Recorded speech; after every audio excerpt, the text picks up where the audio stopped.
Continuing the Gold Bug by Edgar Allan Poe.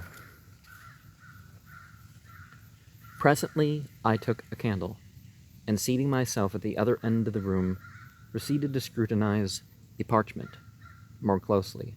Upon turning it over, I saw my own sketch upon the reverse, just as I had made it. My first idea now was mere surprise at the really remarkable similarity of outline, at the singular coincidence involved in the fact that unknown to me there should have been a skull upon the other side of the parchment, immediately beneath my figure of the scarabaeus, and at that this skull, not only in outline but in size, should so closely resemble my drawing. I say, the singularity of this coincidence absolutely stupefied me for a long time. This is the usual effect of such coincidences. The mind struggles to establish a connection, a sequence of cause and effect, and being unable to do so, suffers a species of temporary paralysis. But when I recovered from this stupor, there dawned upon me, gradually, a conviction which startled me even far more than the coincidence. I began distinctly, positively, to remember that there had been no drawing on the parchment when I made my sketch of the scarabaeus, and I became perfectly certain of this, for I recollected turning up first one side and then the other in search of the cleanest spot.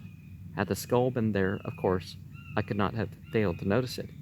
Here was indeed a mystery which I felt it impossible to explain, but even at that early moment there seemed to glimmer, faintly, into the most remote and secret chambers of my intellect, a glowworm-like conception of that truth which last night's adventure brought to so magnificent a demonstration. I arose at once, and putting the parchment securely away, dismissed all further reflection until I should be alone. When you had gone, and when Jupiter was fast asleep, I betook myself to a more methodical investigation of the affair. In the first place, I considered the manner in which the parchment had come into my possession. The spot where we discovered the scarabaeus was on the coast of the mainland, about a mile eastward of the island, and but a short distance above high water mark. Upon my taking hold of it, it gave me a sharp bite, which caused me to let it drop. Jupiter, with his accustomed caution before seizing the insect, which had flown towards him, looked about him for a leaf or something of that nature, by which to take hold of it. It was at this moment that his eyes, and mine also, fell upon the scrap of parchment, which I then supposed to be paper. It was lying half buried in the sand, a corner sticking up, near the spot where we found it. I observed the remnants of the hull of what appeared to have been a ship's longboat. The wreck seemed to have been there for a very great while, for the resemblance to boat timbers could scarcely be traced. Well, Jupiter picked up the parchment, wrapped the beetle in it, and gave it to me. Soon afterwards, we turned to go home, and on the way met Lieutenant G. I showed him the insect, and he begged me to let him take it to the fort. On my consenting, he thrust it forthwith into his waistcoat pocket, without the parchment in which it had been wrapped, and which I had continued to hold in my hand during his inspection. Perhaps he dreaded my changing my mind, and thought it best to make sure of the prize at once. You know how enthusiastic he is on all subjects connected with natural history. At the same time, without being conscious of it, I must have deposited the parchment in my own pocket. You remember that when I went to the table for the purpose of making a sketch of the beetle, I found no paper where it was usually kept. I looked in the drawer, and found none there. I searched my pockets, hoping to find an old letter, and then my hand fell upon the parchment. I thus detailed the precise mode in which it came into my possession, for the circumstances impressed me with a peculiar force. No doubt you will think me fanciful, but I had already established a kind of connection. I had put together two links of a great chain. There was like a boat lying on a sea-coast, and not far from the boat was a parchment, not a paper with a skull depicted on it. You will of course ask, where is the connection? I replied that the skull or death's head is the well-known emblem of the pirate. The flag of the death's head is hoisted in all engagements.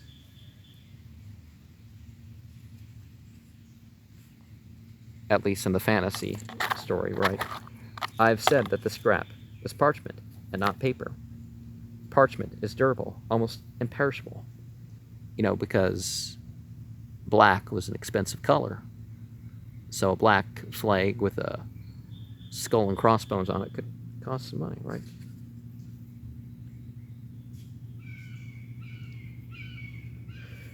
I've said that the scrap was parchment and not paper. Parchment is durable, almost imperishable. Matters of a little moment are rarely consigned to parchment, since, for the more ordinary purposes of drawing or writing, it is not nearly so well adapted as paper. This reflection suggested some meaning, some relevancy in the death's head. I did not fail to observe also in the form of the parchment, although one of its corners had been, by some accident, destroyed, it could be seen that the original form was oblong. It was such a slip, indeed, as might have been chosen for a memorandum, for a record of something, to be long remembered and carefully preserved. But I interposed, you say that the skull was not upon the parchment when he made the drawing of the beetle. How then do you trace any connection between the boat and the skull, since this latter, according to your own admission, must have been designed? God only knows how, or by whom, at some period subsequent to your sketching the Scarabaeus.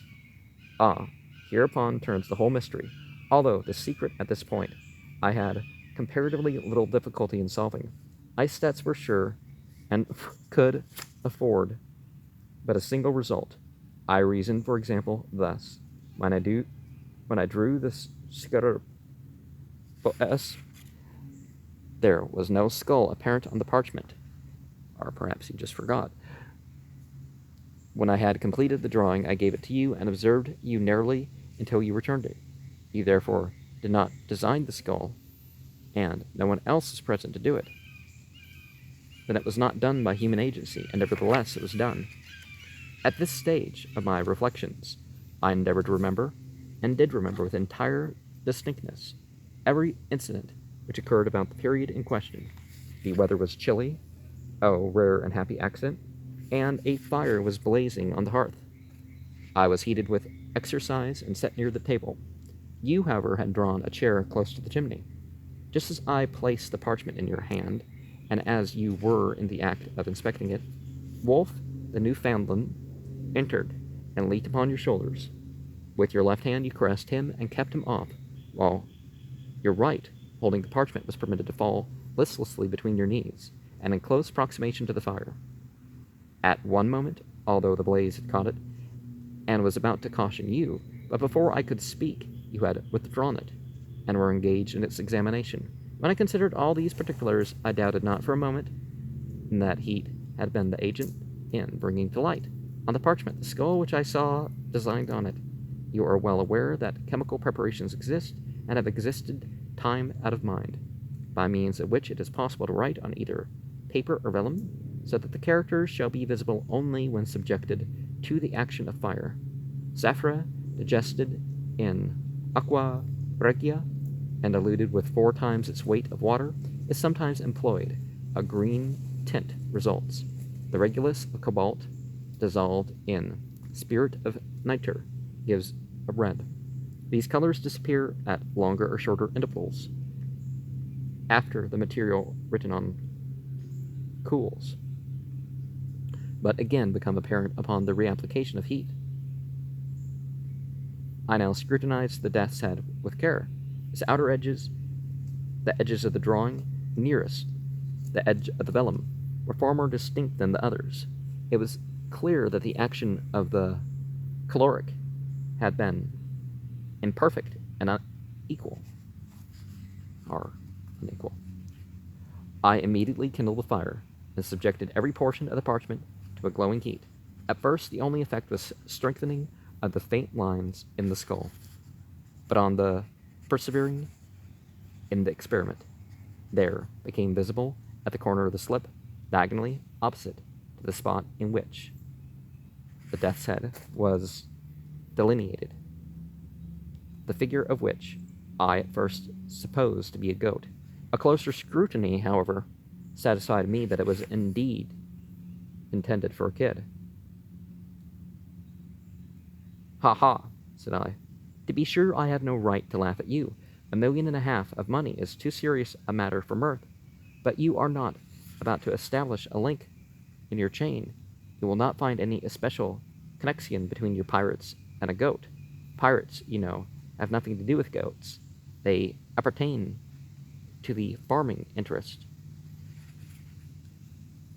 Well, if they're doing something other than robbing on the sea, I don't see why they would.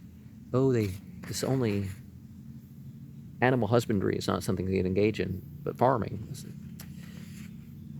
Well, a kid then, pretty much the same thing. Pretty much, but not altogether, said Legrand. You may have heard one Captain Kidd. I at once looked on the figure of the animal as a kind of punning or hieroglyphical signature. I say signature because its position on the vellum suggested this idea. The death's head at the corner, diagonally opposite, had, in the same manner, the air of a stamp or seal, but I was sorely put out by the absence of all else, of the body to my imagined instrument, of the text for my context. I presume you expected to find a letter between the stamp and the signature, something of that kind. The fact is, I felt irresistibly impressed with the presentiment of some vast good fortune impending. I can scarcely say why. Perhaps, after all, it was rather a desire than an actual belief. But do you know that Jupiter's silly words about the bug being of solid gold had a remarkable effect on my fancy? And then the series of accidents and coincidences, these were so very extraordinary. Do you observe how mere an accident it was that these events should have occurred on the sole day of all the year in which it has been, or maybe sufficiently cool for fire, and that without the fire or without the intervention of the dog at the precise moment in which he appeared, I should never have become aware of the death's head, and so never be possessor of the treasure. But proceed, I am all impatience. Well, you have heard, of course, the many stories current, the thousand vague rumors afloat about money buried somewhere on the Atlantic coast by Kidd and his associates. These rumors must have had some foundation in fact, and that the rumors have existed so long and so continuously could have resulted, it appeared to me, only from the circumstance of the buried treasure still remaining entombed. Had a Kidd concealed its plunder for a time and afterwards reclaimed it, the rumors would scarcely have reached us in their present unvarying form. You will observe that these stories told are all about money seekers, not about money finders. Had the pirate recovered his money, there the affair would have dropped. It seemed to me that some accident, say the loss of a memorandum indicating its locality, had deprived him of the means of recovering it, and that this accident had become known to his followers, who otherwise might never have heard that treasure had been concealed at all, and who, busying themselves in vain, because unguided attempts to regain it, had first given birth, had given first birth, and then the universal currency to the reports which are now so common. Have you ever heard of any important treasure being unearthed along the coast? Never. But that Kidd's accumulations were immense. It is well known. I took it for granted, therefore, that the earth still held them, and you will scarcely be surprised when I tell you that I feel a hope nearly amounting to a certainty that the parchment so strangely found involved a lost record of the place of deposit. But how did you proceed? I held the vellum again to the fire, after increasing the heat, but nothing appeared. I now thought it possible that the coating of dirt might have something to do with the failure. So I carefully rinsed the parchment by pouring warm water over it, and having done this, I placed it in a tin pan with the skull downwards, and put the pan upon a furnace of lighted charcoal. In a few minutes, the pan having become thoroughly heated, I removed the slip, and to my inexpressible joy found it spotted in several places with what appeared to be figures arranged in lines. Again I placed it in the pan, and it was suffered it to remain another minute. On taking it off, whole was just as you see it, now. Here, Legrand, having reheated the parchment, submitted it to my inspection. The following characters were rudely traced in a red tint between the death's head and the goat. 53, double cross, dagger cross, 305. End of parentheses, 6, asterisk, semicolon, 4826, back of parentheses, 4, double cross, period, back of parentheses, 4, double cross, back of parentheses. Semicolon, 806, apostrophe, semicolon. 48, dagger cross, 8,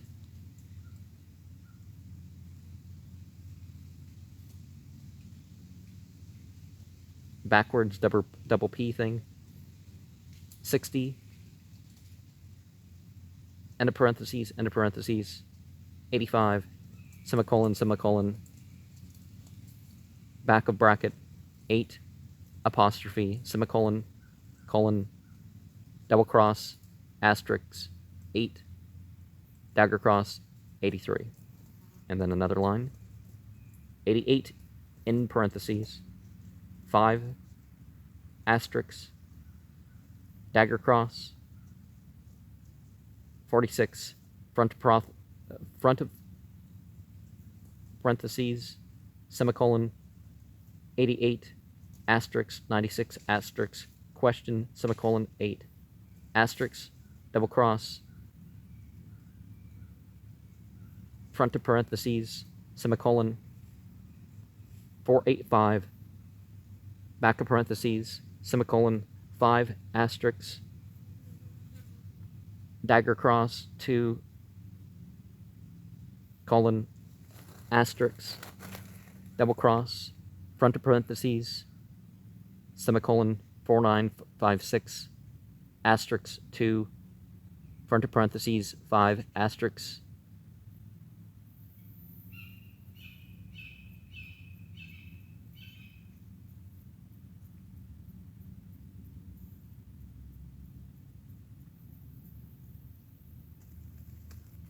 the space of 2 lines across, 4, back of parentheses, 8, backwards double P thing, 8, apostrophe, and then another line, semicolon, 406, 9285, back of parentheses, semicolon, back of parentheses, 6, dagger cross, 8, back of parentheses, 4, double cross, semicolon, 1, front of parentheses, double cross, 9, semicolon, 48081, semicolon, 8, colon, 8, double cross, 1, semicolon, 48, dagger cross, 85, semicolon, 4,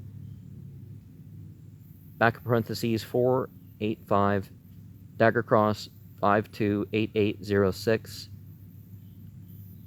asterisk, 81, and then another line, front of parentheses, double cross, 9, semicolon, 48, semicolon, front of parentheses, 88, semicolon, 4, front of parentheses, double cross, question, 34, semicolon, 48, back of parentheses, 4, double cross, semicolon,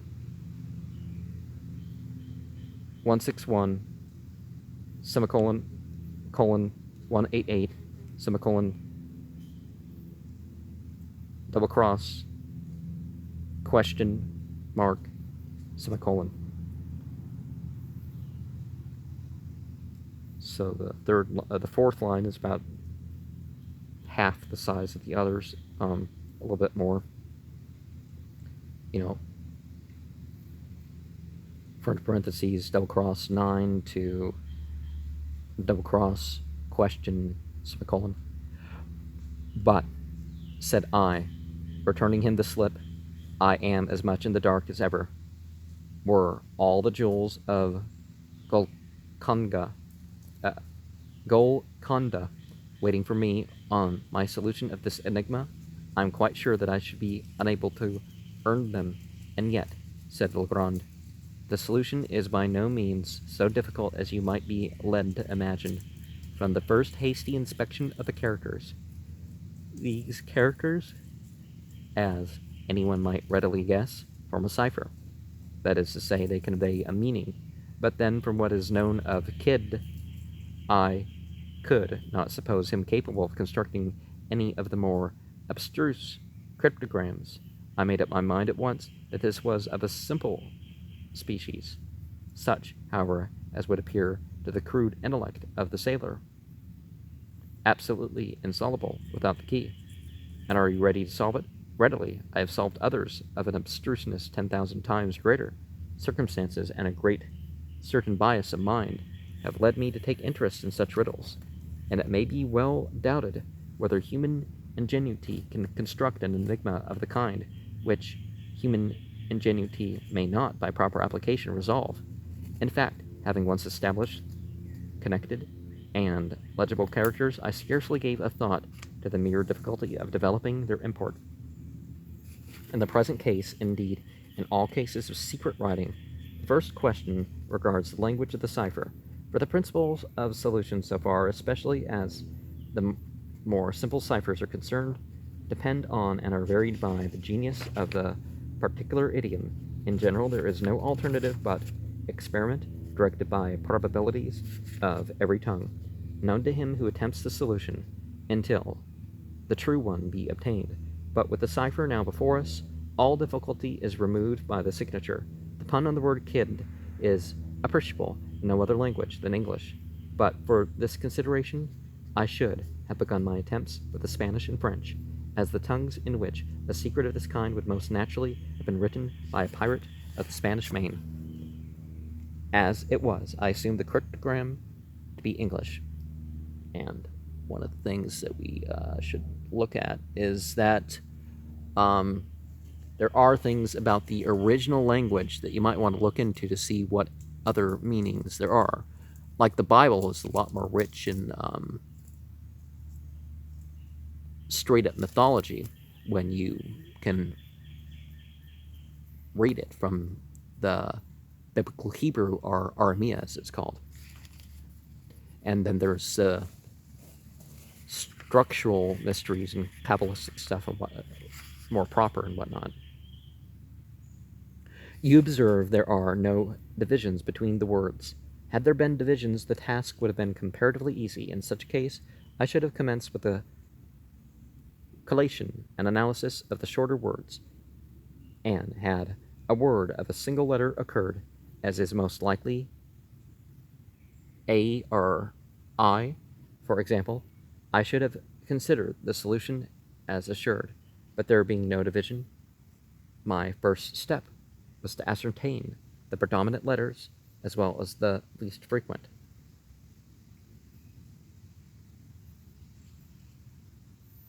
Of the character 8, there are 33.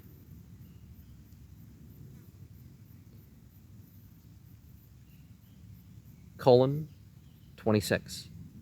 4, 19. Double cross, back of parentheses, 16. Asterisk, 13. 5, 12. 6, 11.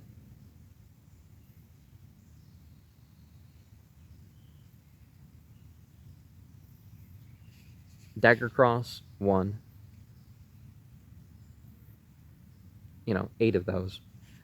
0, 6. 9, 2, 5. Colon, 3. 4 of those two. And that's the thing. I guess they're counting all of them. Colon, 3 for those. Question mark, 3. Backwards double P thing. I forget what it's called. 2. And the back of a bracket and the double line thing occurs once.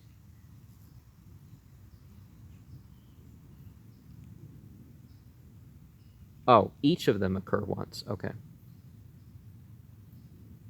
So each of 9 and 2, each of colon and 3, each in dagger cross and 1, each of double cross and back of parentheses. Now in English, the letter which would most frequently occur is E. Afterwards, the succession runs A, O, I, D, H, N, R, S, T, U, Y, C, F, G, L, M, W, B, K, P, Q, X, Z. E, however, predominates so remarkably that an individual sentence of any length is rarely seen in which it is not the prevailing character. Here, then, we have in the very beginning the groundwork for something more than a mere guess. The general use which may be made of the table is obvious, but in this particular cipher we shall only very partially require its aid. As our predominant character is 8, we will commence by assuming it as the E of our natural alphabet. To verify this supposition, let us observe if the 8 be seen often in couples, for E is doubled with great frequency in English, in such words as example as meet, fleet, speed, seen, ben, agree, etc. In the present instance, we shall see it doubled no less than 5 times, although the cryptograph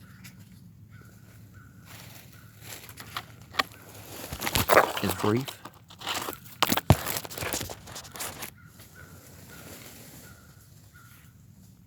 Let us assume 8 then as E. Now, all of the words in the language, the is most usual. Let us see, therefore, whether there are not repetitions of any 3 characters in the same order of collocation, the last of them being 8. If we discover the repetitions of such letters so arranged, they will most probably represent the word the. On inspection, we find no less than 7 such arrangements, the characters being semicolon 48. We may therefore assume that the semicolon represents T, that 4 represents H, and that the 8 represents E, the last being now well confirmed. Thus, a great step has been taken, but having established a single word, we are enabled to establish a vastly important point, that is to say, several commencements and terminations of other words. Let us refer, for example, to the last instance but one, in which the combination semicolon 48 occurs. Not far from the end of the cipher, we know that the semicolon immediately ensuing is the commencement of a word, and of the 6 characters succeeding this the, we are cognizant of no less than 5. Let us set these characters down thus by the letters we know them to represent, having a space for the unknown. T, E. Here we are enabled at once to discard the as forming no portion of the word commencing with the first T, since by experiment of the entire alphabet for a letter adapted to the vacancy, we perceive that no word can be formed of which this TH can be a part. We are thus narrowed into a T, and are going through the alphabet if necessary before we arrive at the word tree as the sole possible reading.